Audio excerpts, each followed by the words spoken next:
Assalamualaikum warahmatullahi wabarakatuh.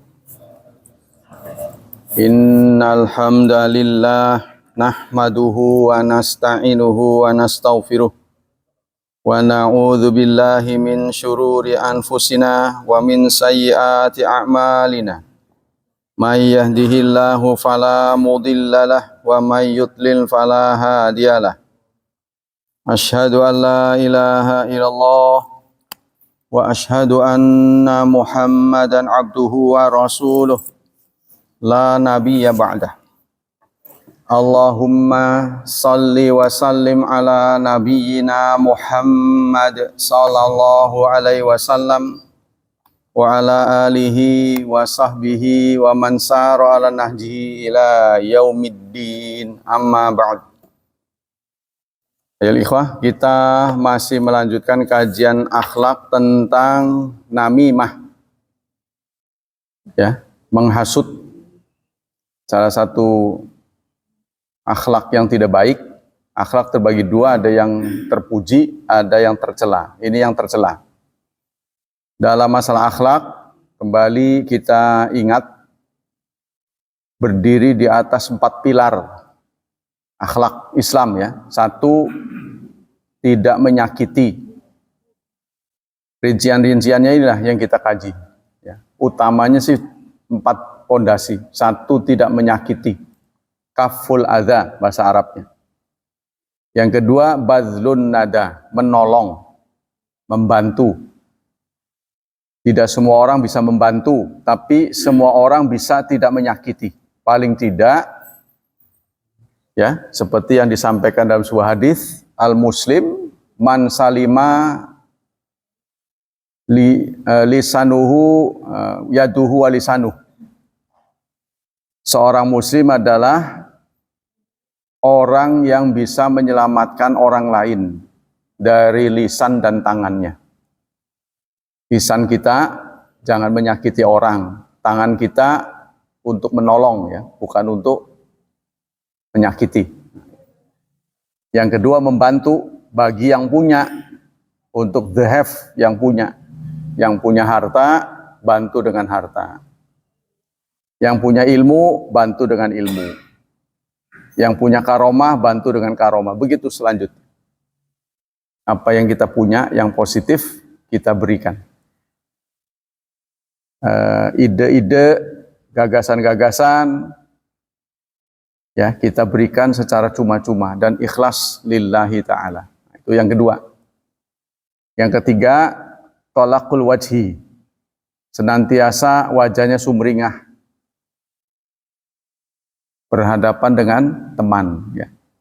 Kalau kita mau merengut, sendiri aja, sendirian. Nah, kalau sudah dengan orang lain, kita tetap pasang muka, ya, mengesankan baik-baik saja, gitu, walaupun tidak baik-baik saja. Yang keempat, apa? Sabar. Sabar, ya. Setelah kita tidak menyakiti, kita membantu orang, kita senantiasa sumringah, walaupun sudah begitu, tapi ada saja orang yang menyakiti kita malah. Ya, udah nggak ngebantu, menyakiti, perangat-perengut, itu kumpul semua. Jelek, hidup, tambah pisan. Nggak enak disawang, ya. Nah, itu. Jadi kita harus sabar. Karena kadang-kala kita tidak bisa dibohongi. Dengan masyarakat kita kadang-kadang berbeda level. Dia jarang bergaul, kita luas. Orang yang bergaulannya luas cenderung akhlaknya baik biasanya.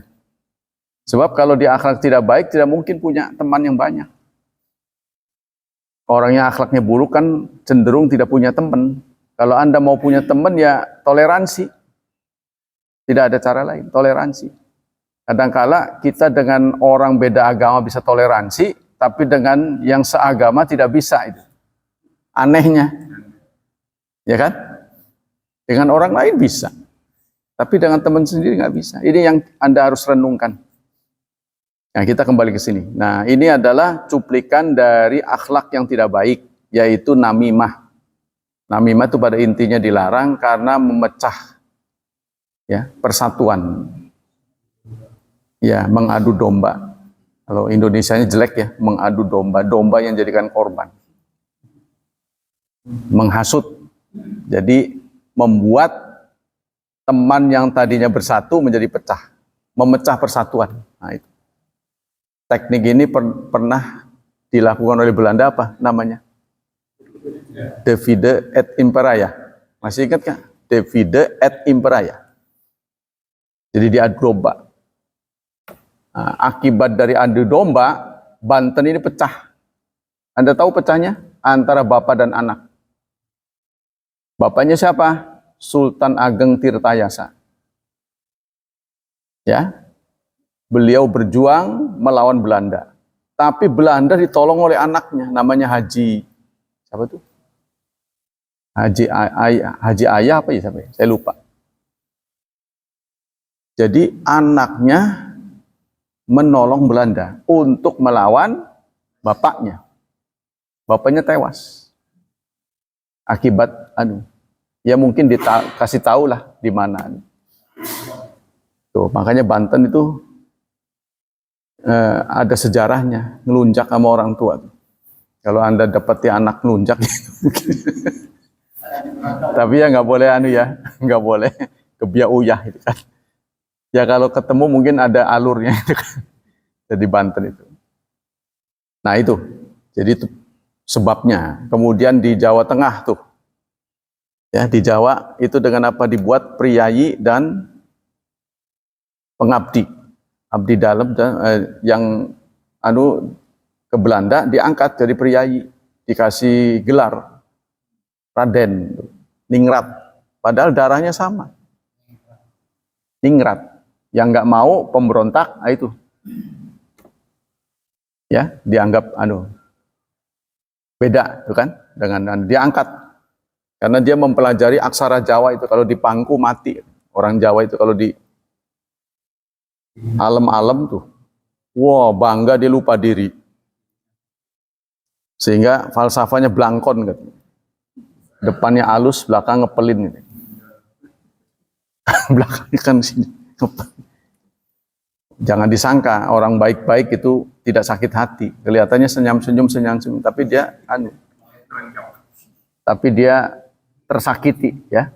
Nah, jadi ini salah satu beberapa hal ya yang akibat negatif dari menghasut. Apa gejala atau side effect dari namimah? Pertama, thariqun musilin nar. Dalam versi agama, menurut ajaran agama, itu akan mengarahkan orang ke neraka. Karena dia akan sengsara nanti di usia tuanya, dijauhi teman. Ya, kalau dia hadir, nah gitu. Ada gitu, nggak bisa bergaul. Yang kedua, tuzakki naral adawat bainal muta'alifin. Dia menyebabkan menyebarkan bara di antara dua orang yang bersatu. Nah, dia menghasut soalnya. Tadinya yang bersatu jadi pecah, ya, mengarah kepada perpecahan. Yang ketiga, tu'zi wa tadur wa tu'lim wa tahlibul khisam wan nufur. Menyakiti orang lain dan membuat kerusakan. Nah, kita tahu orang luar itu selalu membuat kita ini pecah. Ya, Anda tahulah cara-cara orang-orang yang benci Islam menaklukkan kita itu dengan dipecah. Iran contohnya, meskipun itu akidahnya berbeda dengan kita, maksudnya saya tidak menceritakan akidah ya, maksudnya dipecah dengan dibiayai rakyatnya untuk melawan, berontak, demo-demo. Ya begitulah pokoknya, semua di mana-mana begitu. Pokoknya dibuat yang kontra. Yang keempat, inwanu dana'a wal jubni wa dhaf. Kelakuan orang yang pengecut, menghasut itu. Sebab dia sebenarnya iri hati. Ya memang soal iri hati ini pernah diungkapkan secara terus terang oleh seorang pembantu yang tertangkap karena mencuri. Ya, dia mencuri lalu dia membuat alibi kebakaran rumah majikannya. Padahal dia pelaku. Setelah diselidik polisi, ternyata pelakunya pembantu rumah tangga. Ketika diinterogasi, dia terus terang mengatakan, saya iri dengan kerukunan bapak dan ibu. Jadi itu setan, itu perilaku setan. Melihat kerukunan, iri. Kita juga kadang-kadang begitu, kalau ada dua orang bersatu, lekat, dekat, akrab, udah kita jangan ganggu. Jangan iri. Kan itu bagus. Ya kan? Kalau ada orang bertengkar itu yang jelek. Ini kalau ada orang akur, kita iri. Dipecah sama kita. Itu kita nggak benar. Jadi kehadiran kita jangan sampai memecah. Maka cara-cara menyatukan, Islam tidak suka pecah. Menyatukan, Islam senang pada pernikahan. Tidak suka pada perceraian. Tapi gara-gara menikah jadi cerai, itu yang nggak boleh. Kalau 1 ditambah 1 menjadi kurang 1, sebaiknya tetap aja 1. 1 ditambah 1, akhirnya kurang 1. Ya tetap aja 1 berarti. Kan gitu kan? Jadi ketika ada ayat tentang cerai, Allah mengatakan fa innallaha sami'un alim. Allah Maha mendengar, Allah Maha mengetahui. Ketika kita tiba di satu momen sudah tidak bisa bersatu lagi dengan pasangan kita, Allah mengibaratkan dengan innallaha sami'un alim. Allah Maha mendengar, Allah Maha melihat. Siapa yang salah? Kan masing-masing kan sih bertahan, dia yang benar kan. Ini juga ngaku benar, itu ngaku benar. Dia mempengaruhi orang juga untuk membenarkan perbuatannya, menyalahkan pasangannya. Begitu terus. Itu perbuatan yang tidak benar. Nah, juga dirilis di zaman Nabi Sulaiman juga ada pekerjaan setan yufarriquna bainal mar'i wa zauji. Pekerjaan setan ini memisahkan pasangan seseorang dengan pasangan, yufarriqun, memecah seseorang dengan pasangannya. Ya, kita orang ketiga yang memecah. Kalau bisa kita akurin. Lalu zaman Nabi itu begitu, sampai kakak beradik daftar pengen jadi istri Nabi. Waduh, nggak boleh begitu. Nggak, biar ngerewangi, yang satu potong bawang putih, satu bawang merah, kan enak, nanti dimasak bareng, dinikmati bersama. Gambarannya begitu. Ya. Teman yang dekat pun kalau sama-sama di poligami, pecah bakalnya itu. Sebelum aja terjadi begitu. Mereka berteman, udah satu suami aja ya, jadi biar akur. Satu nyuci, satu masak. Kan kelihatannya itu. Nanti di surga mah begitu. Di surga penyakit hati dicabut. Walaupun saingannya banyak, kan bidadari banyak tuh. Ya. Tidak cemburu dia. Tapi ratu bidadari tetap ditetapkan yang dari rumah, dari dunia.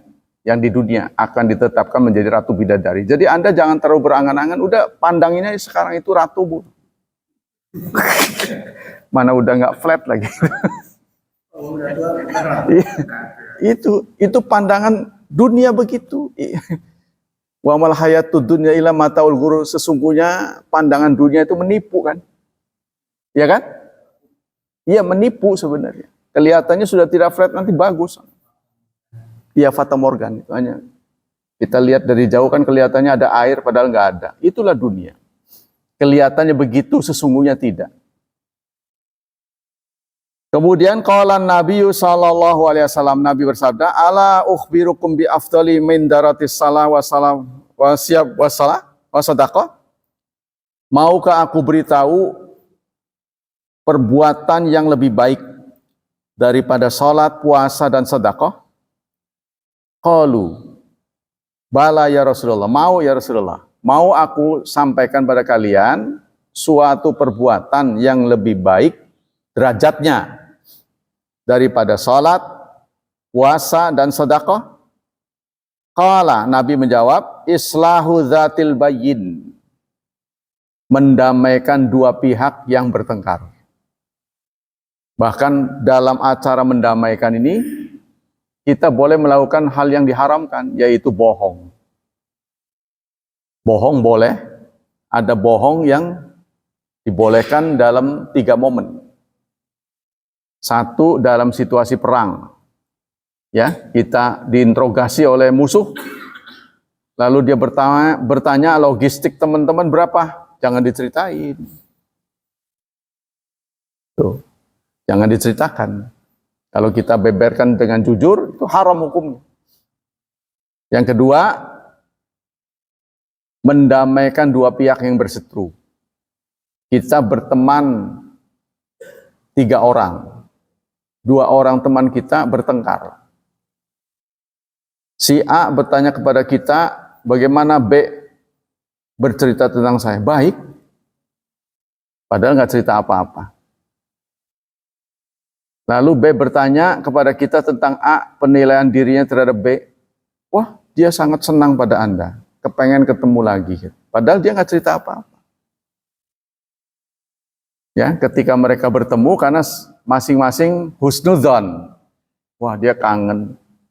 Nah, akhirnya mereka sadar bisa baik lagi. Ya, dengan bohong. Nah, tapi kalau Anda terus terang, apa kata dia? Anda di mata jelek banget. Aslah ngomongnya ngawur itu. Ya, itu namanya adu domba. Ya, jadi 2, baru 2 ya. 3 yang dibolehkan kita bohong. Yang ketiga rasa. Rasa ketika ditanya oleh istri. Bagaimana rasanya? Rasa kan macam-macam. Rasa produk dia. Ya masakan, ya apa aja kan rasa namanya rasa. Enak. Pol. Lah kenapa nggak dihabisin? Nah itu yang masalah. Kasinan ya kan? Ya itu pernah diungkapkan oleh, saya sering cerita aja, oleh istri Gus Dur setelah beliau wafat.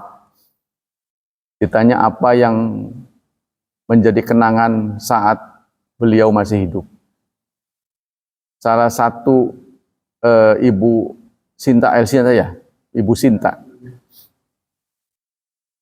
mengenang kebaikan suaminya.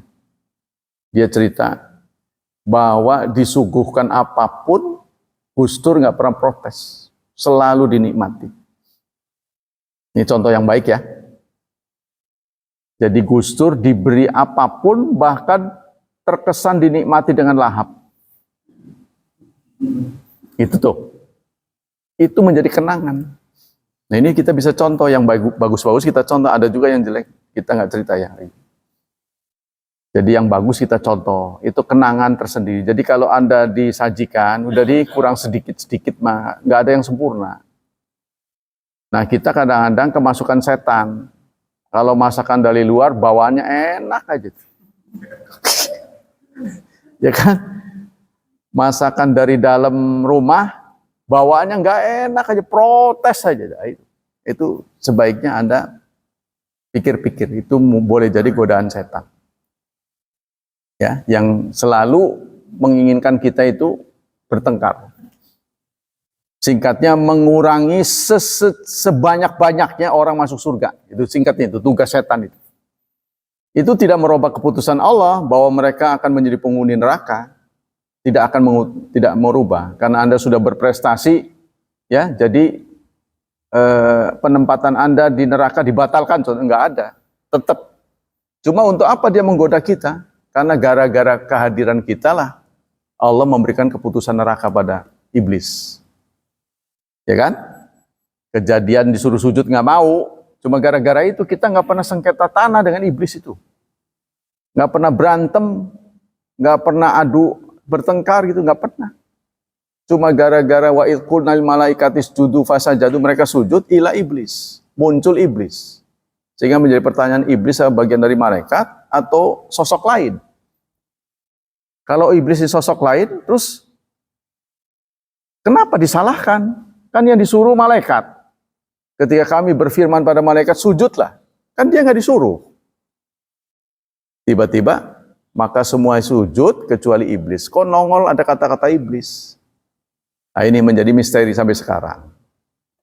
Yang kedua, apakah agenda Allah itu berubah? Kita kan tadinya di surga, Nabi Adam dan dengan ibu kita, bunda kita. Lalu Allah berfirman, ya Adam uskun anta wa zaujukal jannah, wahai Adam, tinggallah kamu di sini, di surga. Wa kula minha, kamu dan istrimu di surga. Makanlah sepuasmu, senyaman-nyamannya. Rogodan, haitsu syi'tuma. Rogodan itu sepuas-puasnya. Tidak di-charge, tidak perlu bayar, gratis.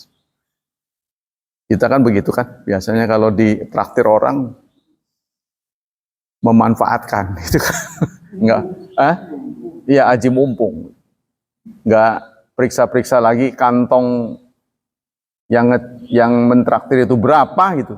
Dia minumnya teh tawar, kita jus. Begitu giliran bayar bingung dia. Nah itu contohnya kan. Wala taqraba hadhihi syajarah. Namun ada larangan sedikit. Satu saja, tolong jangan dikonsumsi pohon ini. Tapi di situ wala taqraba, jangan didekati. Jangan dekati pohon ini. Jangan dikonsumsi, dekat aja gak boleh. Fatakuna minaz zalimin. Nanti kamu zalim. Lalu setan datang membisiki. Nah, setan itu sudah membawa dendam karena tadi itu ya suruh sujud nggak mau, lalu dihukum. Sementara Adam diberi fasilitas, timbullah iri hati. Maka itu setan kemudian waqasamahuma inni lakuma laminan nasihin. Iblis berkata, apa yang aku katakan ini adalah nasihat. Demi Allah, sampai sumpah itu. Waqasamahuma.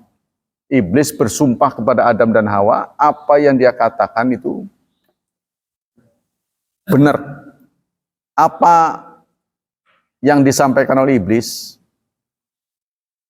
Allah melarang kamu makan karena kamu kalau makan nanti kamu akan menjadi Allah.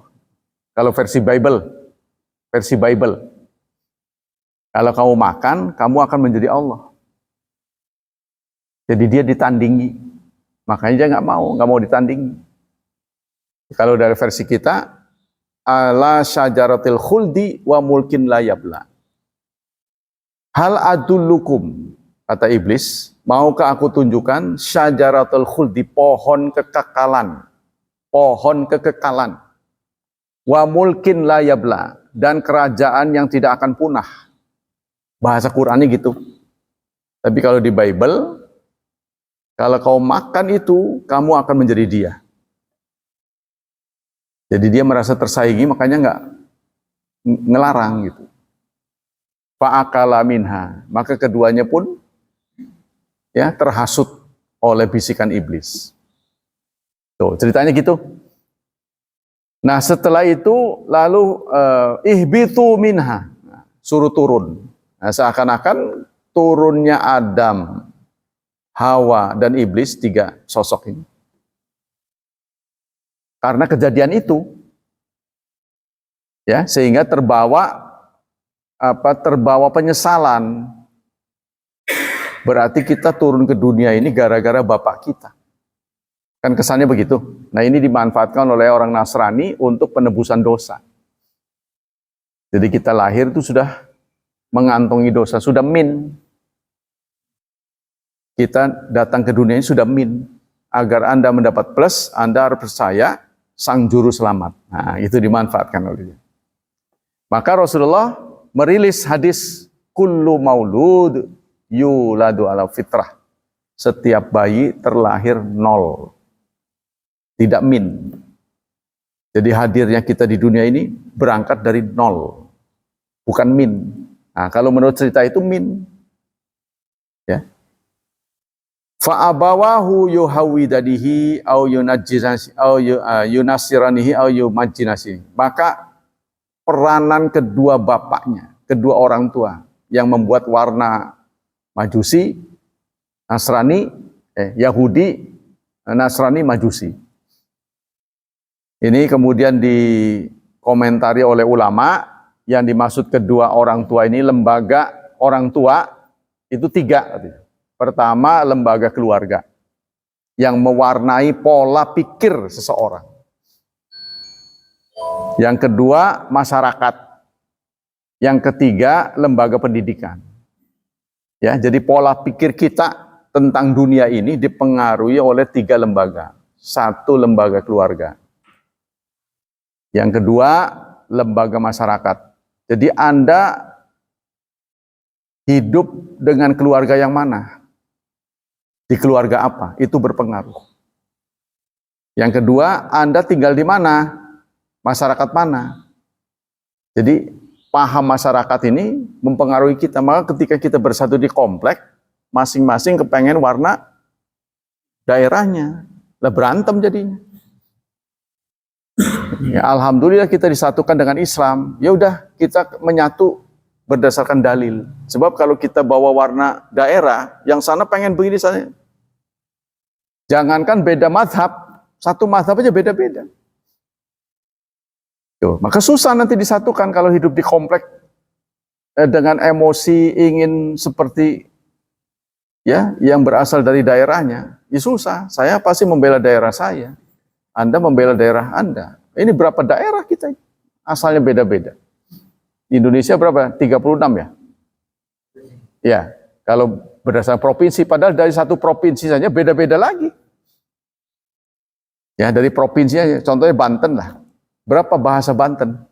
2, Sunda dan Jawa, Jaseng. Tapi saya pernah menyimpulkan, saudara, kita tidak bisa dipaksa suka sama orang. Kita nggak bisa memaksa semua orang suka sama kita. Nggak bisa. Semua orang harus suka sama saya, mendukung saya, nggak bisa. Jadi biarkanlah dia dengan kemerdekaannya memberikan pilihan suka atau tidak suka kepada kita. Tapi satu hal Anda harus cermati, kalau Anda nggak suka pada pengurus masjid, jangan menular ke masjidnya gitu loh. Gara-gara nggak suka sama orang, Anda nggak ke masjid gitu loh. Karena benci sama pengurusnya. Jangan begitu. Ya, begitu juga di organisasi. Kalau Anda di organisasi tertentu, ada pengurus yang nggak beres, Anda nggak suka, kan sifat orang kan nggak bisa diatur sama kita kan. Dia punya kecenderungan, cara ngomongnya kasar, cara apa. Anda jangan benci organisasinya. Ini rupanya ada yang nurut, ada yang nggak. Yang nggak nurut ya lama-lama nyesel dia. Lama-lama nyesel. Bahkan itu di tingkat tinggi. Sampai orang sudah berkesadaran, seharusnya sadar, tapi ternyata termakan begitu. Ya, jadi lama-lama, ya kita tidak boleh benci masjid gara-gara pengurus masjid, tidak boleh. Masjid ini milik kita bersama. Kita punya hak yang sama. Nah, pengurus masjid sifatnya sementara. Kalau ucapan orang kafir itu benar, itu ditandai dengan dia masuk Islam. Sepanjang dia tidak masuk Islam, omongannya menjadi benar atau salah. Jadi cenderung salah. Contohnya ada orang barat ya mencoba melakukan penelitian antara Bible dengan Quran. Berdasarkan sains. Maurik Busaili kalau nggak salah. Lalu dia temukan ternyata ayat-ayat Quran ini otentik. Ya, terbukti secara ilmiah.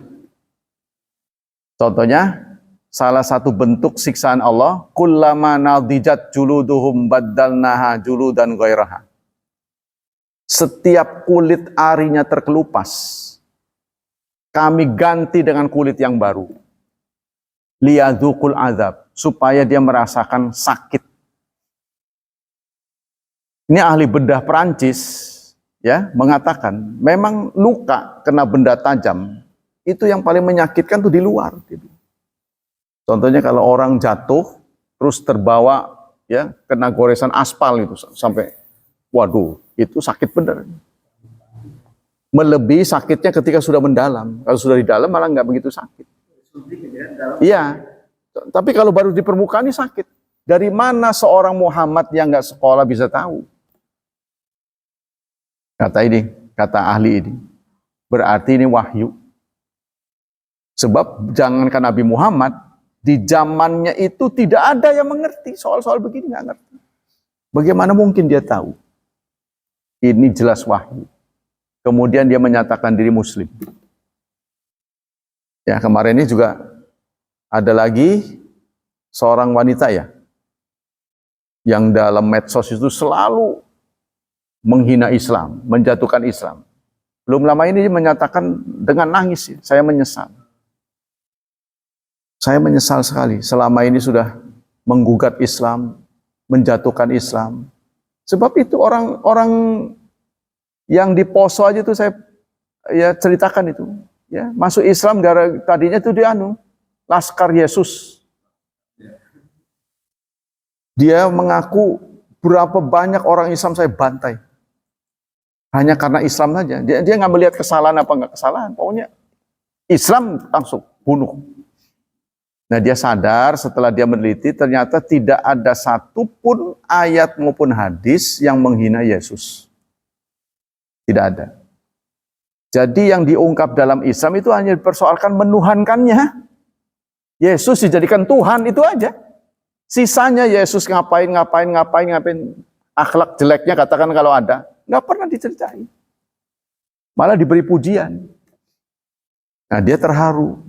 Oh, ternyata Islam itu tidak menghina agama kita sebenarnya. Yang dihina itu pelakunya, umatnya yang telah menyalahgunakan ajaran. Ya, diaku sebagai Yesus yang nyuruh, padahal dia enggak. Nah, itu sadar. Kemudian kita, kalau ada orang datang kepada Anda berniat masuk Islam, kan Anda nggak tergopoh-gopoh. Yuk gitu. Langsung dibawa. Kan enggak. Selalu kita bertanya, ada yang maksa enggak? Ya, ada anunya lah. Ada tekanan enggak? Pasti kita memberikan kehati-hatian. Kenapa begitu? Karena memang agama kita karakternya begitu. Ada ayatnya, la ikraha fiddin. Ada ayatnya larangan memaksa. Kalau di sana kan nggak ada larangan. Waduh, kebetulan, wong orang nggak mau aja diajak. Ya, diajak begitu. Kalau kita orang sudah mau aja masih ditanya. Ada yang maksa nggak? Apa dengan nurani Anda, keikhlasan Anda, baru ditanya. Nah, kita kembali sini. An-namimah tahaluquddin.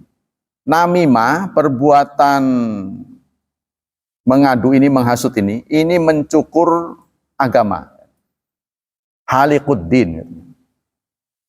Jadi Rasulullah pernah mengungkapkan menghasut atau namimah ini mencukur. Bukan mencukur rambut, tapi mencukur agama. Maksudnya merontokkan pahala. Ya, sebab itu tadi. Islam ini mengajarkan kita menyatukan orang. Malah ini ngebubarin, memecah persatuan. Itu yang tidak boleh. Bala ya Rasulullah, fa inna fasada dzatil bain hiyal haliqah. Selanjutnya Rasulullah mengatakan, sesungguhnya orang yang merusak hubungan baik, ya, yang bersatu, orang yang bersatu dipecah, itu yang mencukur. La aqulu tuhaliqa sya'ra, aku tidak mengatakan mencukur rambut, walakin tuhaliquddin, akan tetapi mencukur agama. Jadi amal kita rontok, seperti rontoknya rambut. Selanjutnya, an-namimah tamna'u nuzula fitri minas sama. Menghasut atau namimah ini membuat ya hujan susah turun. Apa kaitannya kalau menurut kita ya? Tapi ini wahyu. Jadi dalam sebuah masyarakat yang di situ banyak pengadu domba, penghasut, ini hujannya akan susah turun, menghalangi turunnya hujan. Ya, maksudnya berarti rezeki ya, karena pusatnya kan air menumbuhkan tanaman nanti kita jual begitu ya, ekonomi jadi berjalan. Rawa Ka'bun anna asaba Bani Israil al-Quhtun. Nah, diceritakan di masa lalu di zaman Bani Israel pernah ada paceklik yang panjang. Fastasqa Musa alaihi sallallahu alaihi wasallam marratin fama ujiba. Lalu Nabi Musa yang waktu itu menjadi nabi mereka istisqa, bukan istighosa, istisqa. Ya, istisqa itu meminta siraman, meminta hujan. Sudah berkali-kali dilakukan, tapi nggak pernah turun. Ya, terhalang. Fa'auha ta'ala ilaihi, karena beliau ini nabi, bisa mengakses Allah kan, bisa nanya. Kalau kita kan nggak bisa nanya. Annila astajibulak wala liman ma'aka. Aku tidak mengabulkan permintaan kalian. Wa fikum nammamun, karena di antara kalian ada tukang mengadu domba. Di antara kalian ada pengadu domba. Qad asara 'alan namimah, dia suka benar, belum tobat sampai sekarang. Tuh, ya. Jadi ada pemberitaan dari langit, dari Allah. Di masyarakatmu itu ada tukang hasut. Itu tuh. Tolong ya, tolong dibuat tobat.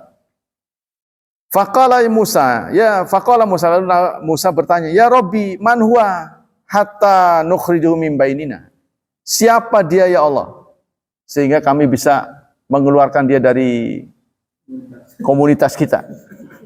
Kalau Nabi Musa kan memang itu ya, jadi bawaannya galak. Ya Musa, anhakum anin namimah wa akunu nammaman.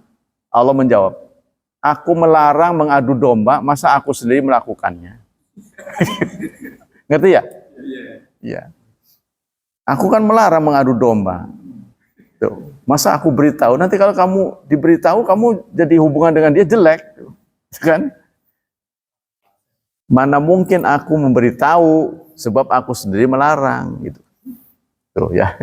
Ya Allah dilawan ya. Fatabu bi'ajmi'ukum fasuku. Maka apa yang dilakukan Nabi Musa, dia ceramah. Tobatlah kalian kalau memang ada yang mengadu domba, ini turunnya hujan diganjel oleh Allah karena kalian suka begitu. Tobatlah. Yuk kita tobat bersama. Nah, setelah mereka tobat, fasuku, maka hujan pun turun. Hadis dirawikan oleh Ihya Ulumuddin Al-Ghazali ini. Terdapat ya Al-Ghazali, tapi benar apa enggaknya belum tentu. Al-Ghazali ya. Yang kedua, an-namimah tajalu sahibah zalilan muhtakaran. Namimah, pengadu domba, menjadikan pelakunya hina.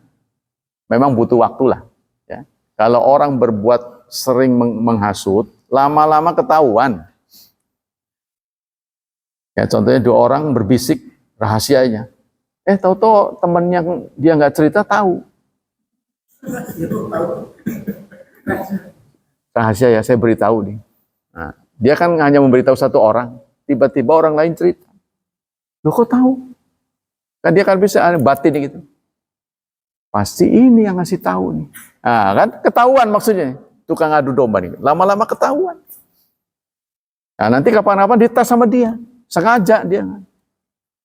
Ceritain sesuatu lah yang sebenarnya nggak persoalan, nyampe ke orang lain benar, wah udah nggak salah. Nah nanti orang ini belum tentu berhenti untuk tidak mengadu, dia juga ngadu, tolong jauhin dia, karena saya cerita nyampe, suruh rahasia nyampe. Nah nanti dari mulut ke mulut, dari mulut ke mulut. Makanya di komunitas Cina kejujuran itu sangat tinggi. Karena tukang ngadu domba mereka itu. Ya, begitu kita bekerja di satu toko jelek, ya, karena jelek kita diberhentikan, kita keluar. Jangan coba Anda bekerja di tempat lain. Dia udah tahu. Si A itu begini. Ini komunitasnya tahu semua. Jadi kerja di sini nggak diterima, di sini nggak terima. Itu dia. Ya, blacklist. Cepat sekali mereka. Nyampe. Itulah sebabnya mereka ampun-ampunan kalau sampai nggak jujur. Jadi integritasnya ya itu ternoda. Kalau ada tidak jujur. Kalau kita kan mungkin dibekali ini, jangan. Kita harus husnudzon. Jadi ada keburukan simpen aja. Orang lain mah nggak tahu. Bismillahirrahmanirrahim.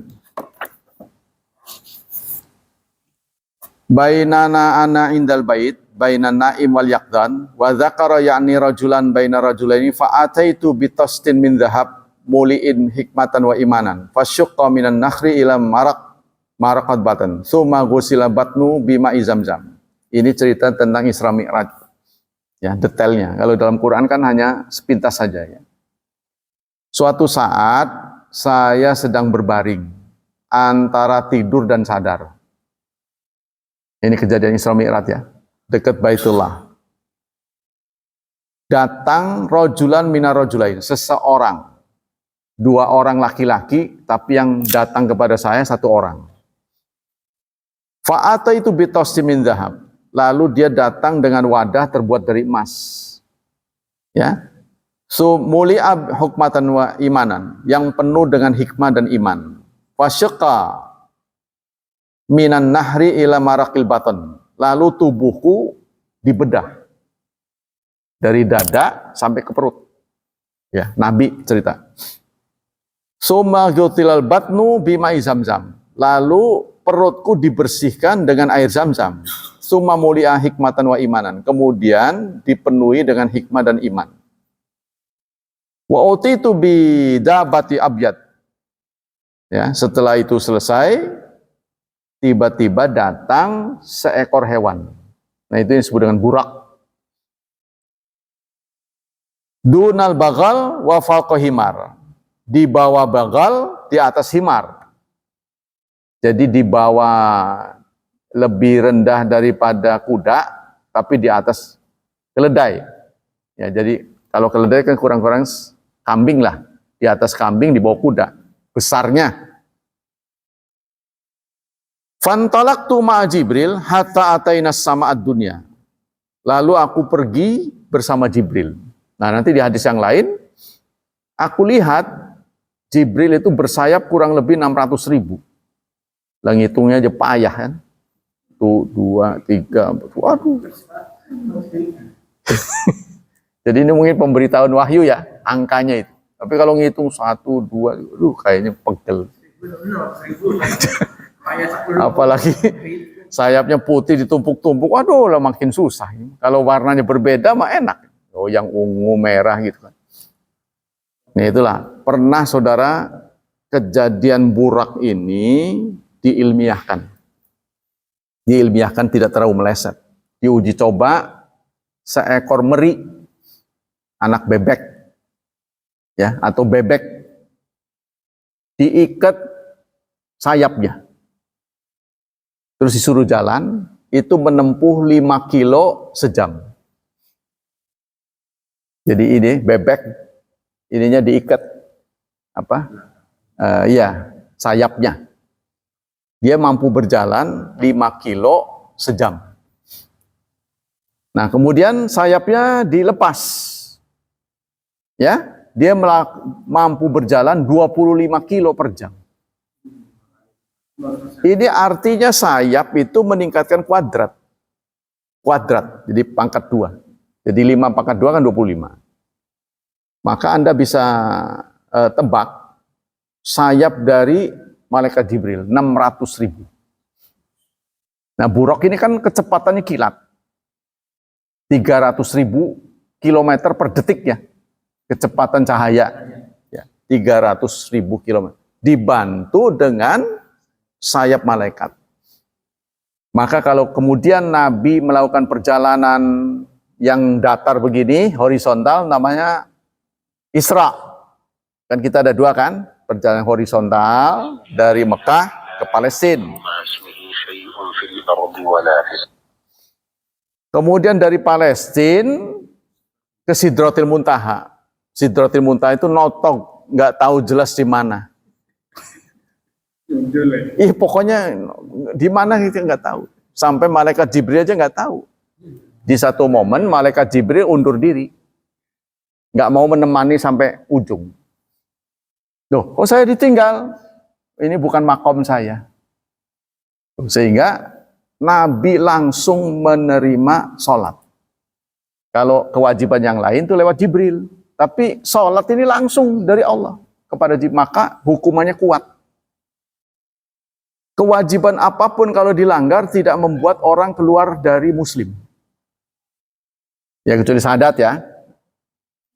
Jadi setelah syahadat, seseorang tidak dianggap keluar dari Islam dalam praktek apapun kecuali sholat.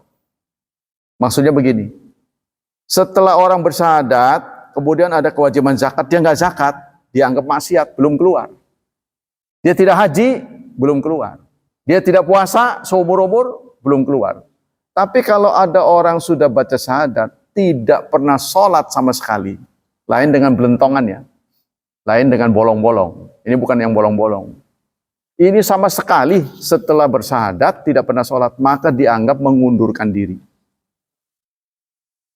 Tuh, jadi sholat itu posisinya sangat kuat di antara rukun-rukun Islam. Makanya tuh anjuran-anjuran untuk sholat, sholat berjemaah sekian-sekian, itu kan banyak sekali tentang sholat. Nah, berhubung kita sudah habis, segitu aja dulu. Soalnya panjang ini. Panjang. Nah, jadi kalau kemudian Nabi secara ilmiah tadi diceritakan ini aja, bocorannya. Menurut teori ilmiah, sebuah benda yang bergerak dengan cepat luar biasa itu akan terbakar di kosmos. Sehingga Anda lihat meteor tuh. Meteor itu kan benda langit mencoba masuk ke bumi dengan kecepatan yang sangat-sangat tinggi. Ya, hancur dia. Pertanyaannya, kok Nabi nggak hancur? Ya kan? Sekarang Nabi digantikan Pak Hilman lah. Contohnya, ini kalau orang Salafi marah, nggak bisa diganti. Nah, ini mah contohnya. Baru sampai Bekasi mungkin udah masuk angin. Bener nggak? Sekarang Pak Hilman dibawa oleh motor yang buat balap apa tuh? Suka dipakai balap. Yang orang Jepang suruh siapa namanya? Iya, 250. Ya Rossi gitu ya. Contohnya dari sini ke Bekasi aja mungkin udah masuk angin. Dipakai begitu. Waduh. Nah, ini dari Sidratul Muntaha sana. Oleh Jibril, kecepatan luar biasa. Kok tidak hancur? Diperkirakan ini sudah di treatment sebelum berangkat. Ini deh, malaikat datang di black, sudah di treatment. Nah, sehingga dia tidak hancur. Kalau tidak begini, terbakar. Ya, sudah dilapisi. Ya Allah yang punya kehendak. Ya, sehingga bahasanya asro, diisrokan. Bukan Nabi, bukan asror tuh, bukan. Tapi asro, dia yang memperjalankan. Jadi Nabi itu objek, bukan subjek. Ya, itulah sementara. Nanti kita lanjut lagi ya. Mudah-mudahan Allah Subhanahu wa taala melimpahkan pahala yang berlipat ganda untuk kita. Semoga Allah tetap menjaga dan melindungi kita dari wabah dan fitnah, dari syubhat dan syahwat. Dan semoga Allah senantiasa memberikan kemudahan kepada hidup anak-anak kita, memberkahi mereka, mentakdirkan mereka menjadi hamba yang saleh dan salihat. Subhanakallah wa bihamdika, asyhadu alla ilaha illa anta, astaghfiruka wa atubu ilaik. Wassalamualaikum warahmatullahi wabarakatuh.